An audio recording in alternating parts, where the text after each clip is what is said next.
Hey YouTube, it's time for lunch and it is time to talk about pizza.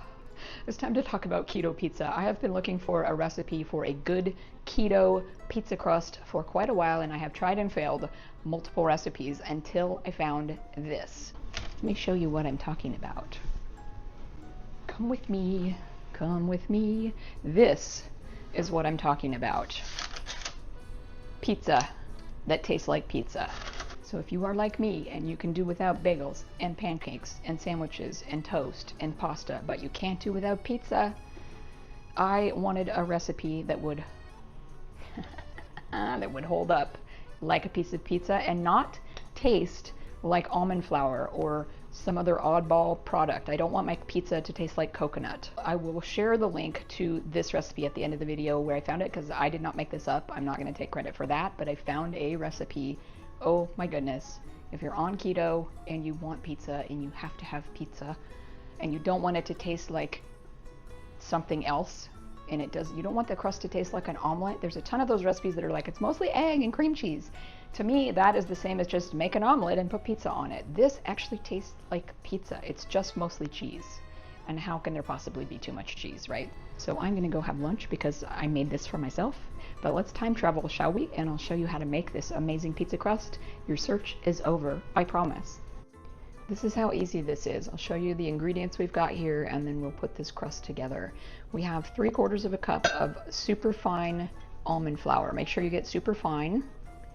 I have 1 egg beaten here. I've got 1 ounce of cream cheese, or 2 tablespoons cut into little cubes. And we've got 1.5 cups of shredded cheese. This is Havarti. The recipe calls for mozzarella. I bet you could do it with anything, but I like the whiter cheeses. And we've got the oven is heating to 425, and I am going to be using this gorgeous cast iron pan that's a pizza round, super heavy. It's from Amazon. I'll put the link in the description below. And I just line it with a parchment round, and we'll deal with that here in a little bit. So what we're gonna do is take the flour, and we're using the small bowl of my food processor, and we're going to put the flour and the egg in here and just kind of blend that together,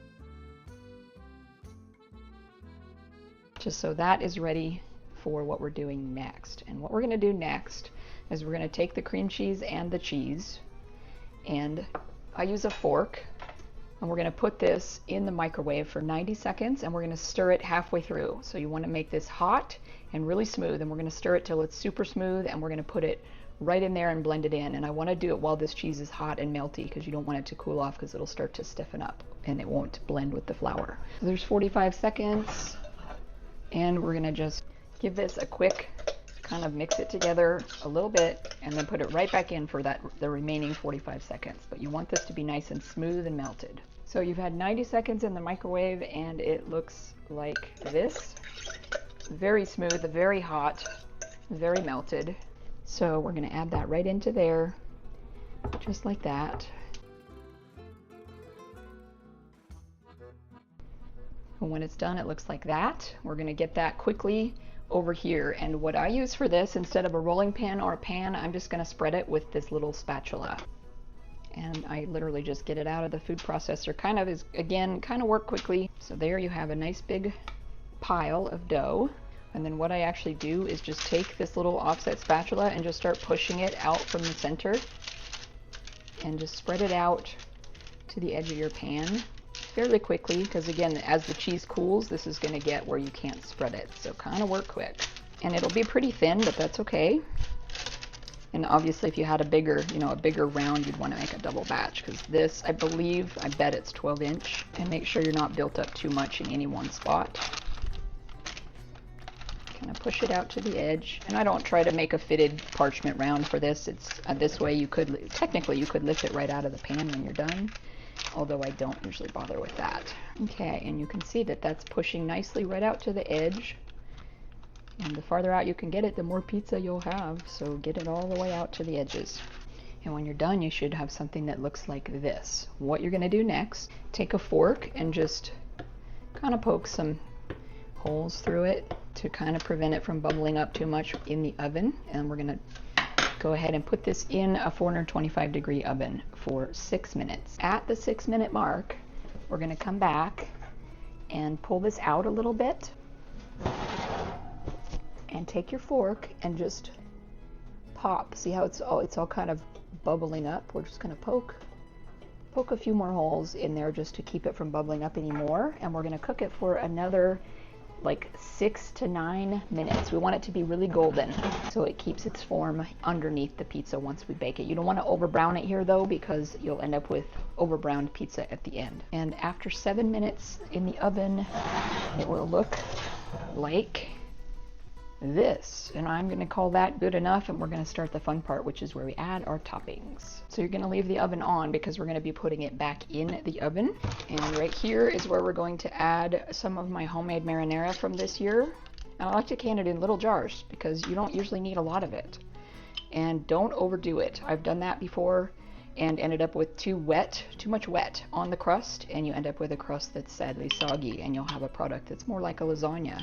And I wanted a pizza that you could pick up and eat like regular pizza from a pizza shop, pizzeria. So I'm going to spread it pretty thin and, you know, out to almost all the way out to the edge, but we don't want to get this crust again wet. And we're going to just do store-bought pepperoni from the deli, you know, just from the regular sandwich, you know, lunch meat aisle, but you could do this with whatever topping you prefer. To me, cheese and pepperoni it's just pepperoni and cheese. It's not anything else. So chime in the comments, and what do you put on your pizzas at home? Like, there's no such thing as too much pepperoni or cheese for me, ever. You know, where they ask you, do you want extra? I'm like, yes, I want extra. I'm all about the extra. Please make it extra. So I kind of overlap them. And this little pizza is going to take probably this whole bag. Just so you know, this will take a whole 5-ounce bag of pepperoni if you do it right. And I am doing it. Okay. And I'm going to just go ahead and use up all of it. There's a few pieces left, but we're going to just keep layering them on like that. And I'm using homemade Havarti for my cheese because I didn't bother making mozzarella today. This is a mix of homemade Havarti and homemade cheddar. And just bury it, or however you like your cheese. To me, you shouldn't be able to see the meat. I am a cheesy, all the cheese. Seriously, just cheese and everything. I cannot do without cheese. And after this, I can't do without pizza either. I'm loving this recipe. I'm so excited to I'm having this for lunch. That's why I thought I would film it, because like, while I'm making it, I might as well film it. And then now, this simply goes back in the oven that's still hot for another 10 minutes until it's nice and bubbly and hot, and we'll pull it out. So after 10 minutes, you'll see something that looks like that. It's nice and bubbly, but what I like to do for a little extra touch is I'm going to move it up a rack and just give it a couple minutes under the broiler.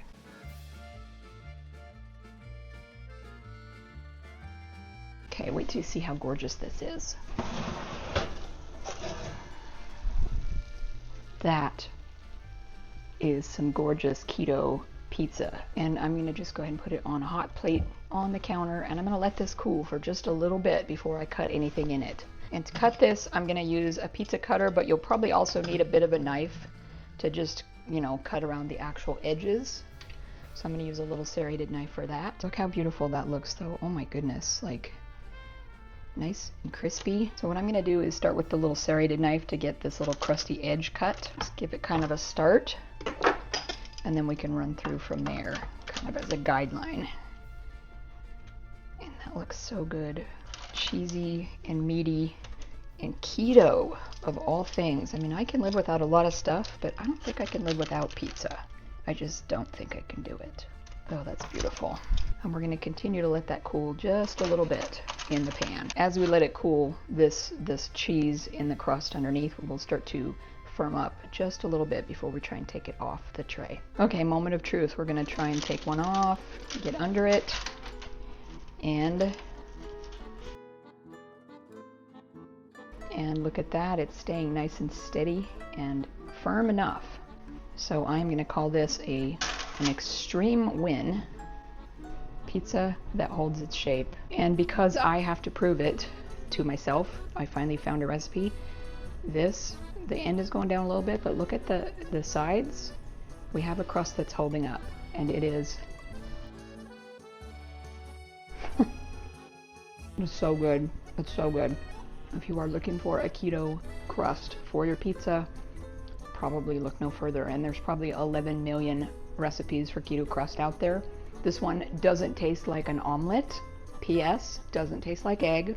Tastes like cheese because it's mostly cheese, and it stays solid under the pizza. What more can you ask for? Because I don't love the taste of almond flour. So this doesn't have a ton of it. It's mostly just cheese. And how could there ever be, I mean, too much cheese is not a thing. So cheesy crust, cheesy pizza. I'm gonna go have this for lunch. But I hope this inspires you to try making your own keto pizza like this at home. Mix and match your own toppings and enjoy a real crust. Thanks for watching. We'll see you in the next video.